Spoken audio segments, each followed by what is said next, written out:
Welcome to Ball Talk Deep, where we talk deep about ball. It's Andrade and Irwin back at it again. Drop a like, drop a sub, drop a comment before we get into it. We post 5 videos a week. And this time, coincidentally, right before we started recording, I saw Brad Stevens trending on Twitter, and I was like, here we go again. NBA Twitter never fails, man. Never fails. Exciting moment, man. Yeah, because they're always on top of everything. Yeah, for real, man. That never fails, man. And yeah, right now the Celtics, as of this recording, they lost the very disappointing loss to the OKC Thunder. And it sparked the rumors again. And it sparked the rumors, Brad man. Stevens, Boston Celtics. It's yeah, time. Man, and yeah, Andrade, if you were in charge of the Celtics, you think it'd be the right move to... But actually, before we get to that, let's get some background on Brad Stevens. All right, let's jump into the background. For y'all who don't know, Brad Stevens, fairly young coach at 44. He turns 45 in October. He was, for 6 years, an assistant coach in Butler. And after those 6 years, he was the head coach for another 6 years at Butler. Mm-hmm. And then, just from that, he went from college straight into the NBA for the Boston Celtics since 2013. Seems like yesterday. Right? And, you know, I'm sure you guys, if you keep up with the NBA, he was hyped up like crazy in the mid-2010s. He was doing shit that nobody expected. A bit overrated, in my opinion. But still shit like coach. That. He was the All-Star head coach for 2017, the Claire B. Coach of the Year award in 2011, took the NCAA Regional Final Four in 10 and 11, and a Horizon League champion 08, 10, 11. Mm-hmm. And he was Coach of the Year to Horizon League for 2 years in 09 and 10. But he's never been able to get a Coach of the Year in the NBA. And, you know...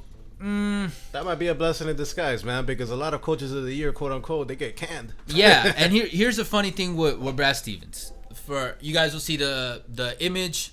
Look, in his college career, he was a runner-up twice. Round 32 once, 64 once. He reached the semifinal and a round 32.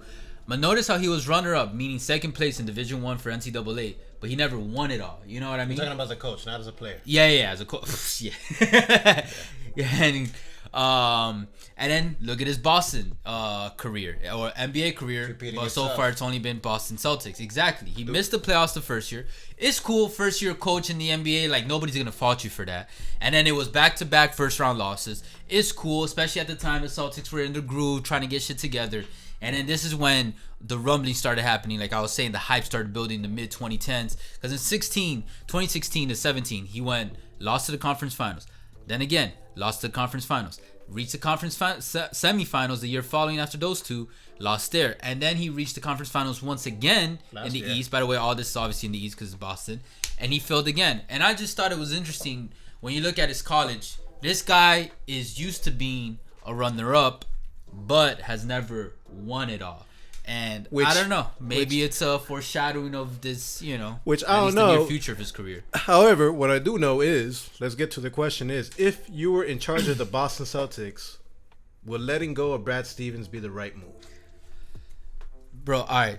So this question is very interesting to me right now because harking back to what I was just pointing out, there's a part of me that wonders, what if what we're seeing, and keep in mind, guys, I'm actually a fan of Brad Stevens. If you watch our other videos, I think his coaching is good, sometimes superb, and I think when he gets his feet feet wetter over the years, you know what I mean? I mean, I think he'll just keep getting better. I think those feet are already pretty wet, bro. They are, but you know, maybe true, but it's like maybe he plays a different organization, stuff like that. But I'm just trying to say that, like, I have belief in the guy. Because I want to point that out before I get to this point, tying to what I was saying earlier. He's a runner-up winner, but he never wins it all. And maybe that's a foreshadowing of what if he's like a Mike D'Antoni? What if he's a great regular season coach or a good regular season coach, but better than D'Antoni, he'll at least take you to like the conference finals or, you know, into the playoffs, but he can just never get over that hump of winning it all. And I'm wondering, shit, is Brad Stevens maybe that type of coach? Maybe that's where his career kind of ends up. We'll see. I don't believe so, but I'm sure it's in the back of the management in the Celtics, and that's why I'm thinking, okay, if I'm on the Celtics front office, if I'm the GM, and I keep seeing these signs, and you have a squad that has the actual potential. Now, here's the thing. It could either be the squad or it could be the coach. You know what I mean? It's both things. Usually it's a mix of both. Players play, coaches coach. Exactly. So, but I don't know who's more at fault in the end. We'll find out. If Brad Stevens gets fired and the Celtics still are trash, then we realize it's the core. You know what I mean? My disagreement with this is the timing right now. It's like, look, you're deep into the season. There's not the easiest of time with the pandemic going on. Bro, who are you gonna have to replace? Brad Stevens right now that's in the street. That's a great point to bring up. And whoever you're gonna have, with the interim tag, you think that's gonna be better? For the playoffs, is that gonna get you to where you want to get over the hump? You honestly think there's something like whoever they have in the interim is gonna help them out with that? See, okay. What I'm thinking, what I was saying before is like, okay, I'm the GM and I'm thinking, okay, what if Brad Stevens is another Mike D'Antoni?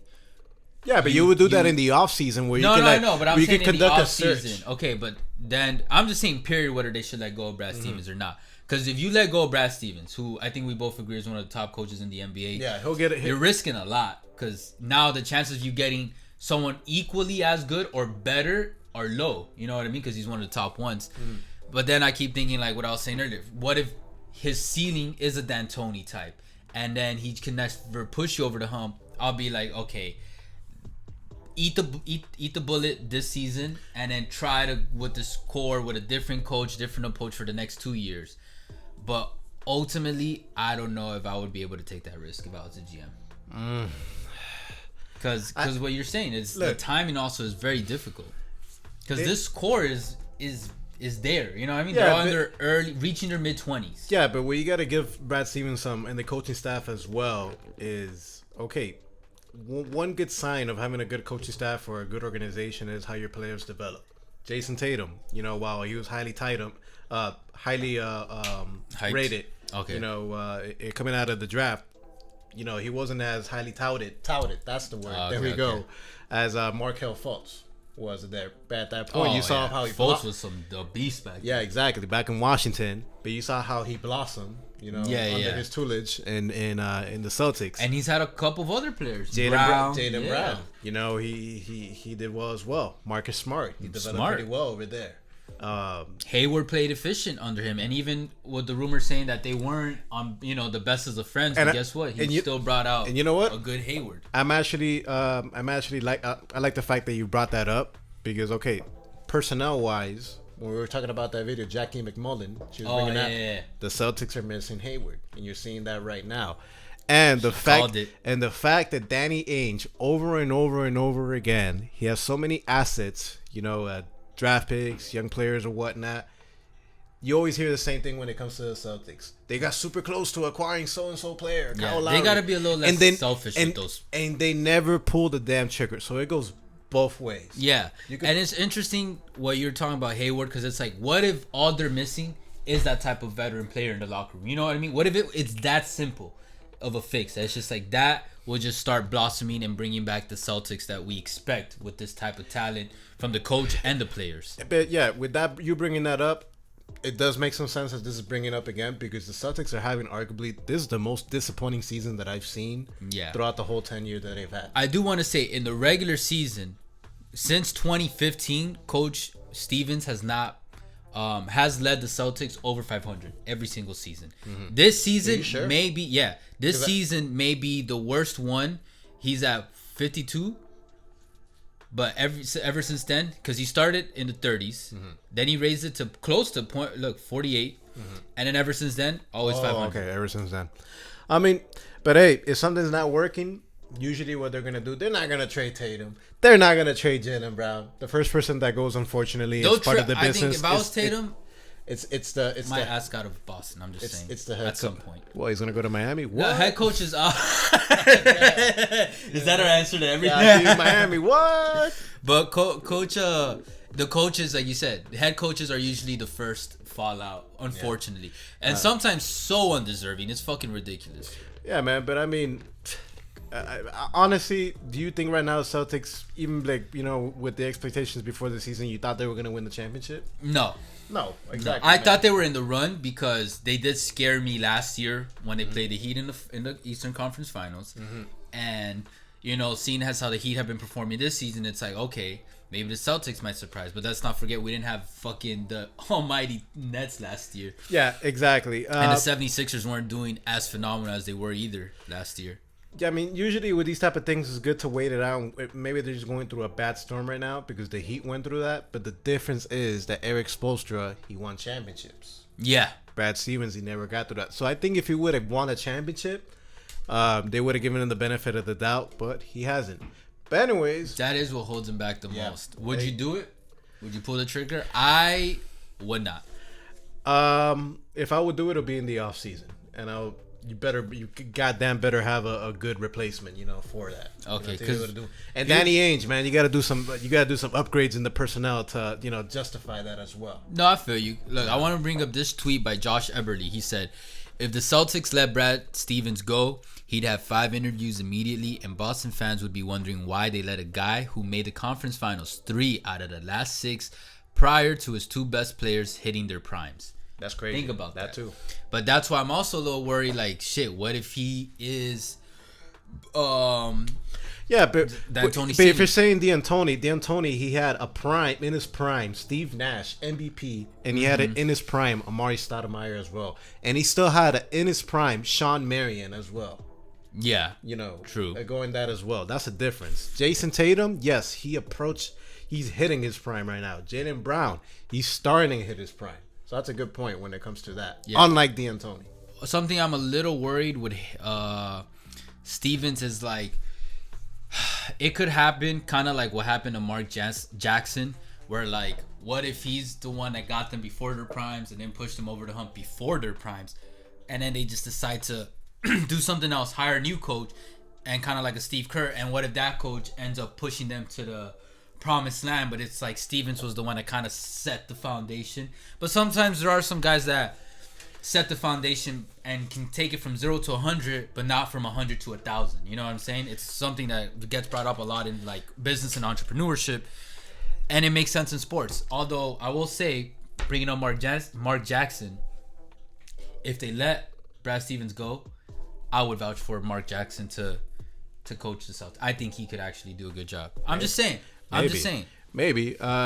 You guys let us. That'd be funny. That'd be mad ironic after what I just said. Like the comparison. For real. Or maybe it'll be Mike D'Antoni. What?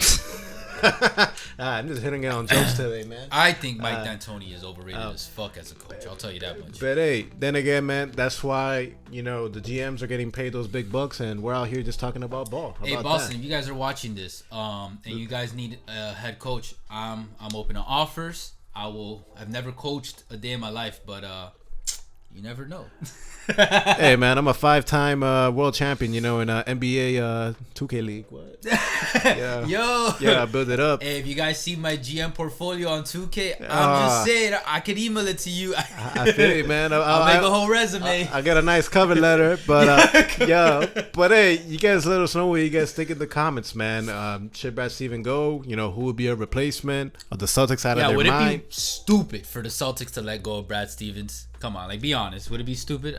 Probably low key. Let us know, man. Either way, man. Appreciate all the. Oh, actually, last thing. Where would you, if Brad Stevens were to be let go from Boston, where would you like to see him land? Because I think, especially with the summer free agency, how it is right now, hypothetically, it'd be crazy if this happened, but if the Celtics let him go, Brad Stevens would be the most highly touted free agency piece in the NBA. Because wherever he goes, that's a game changer. I would love him to go to the Pelicans.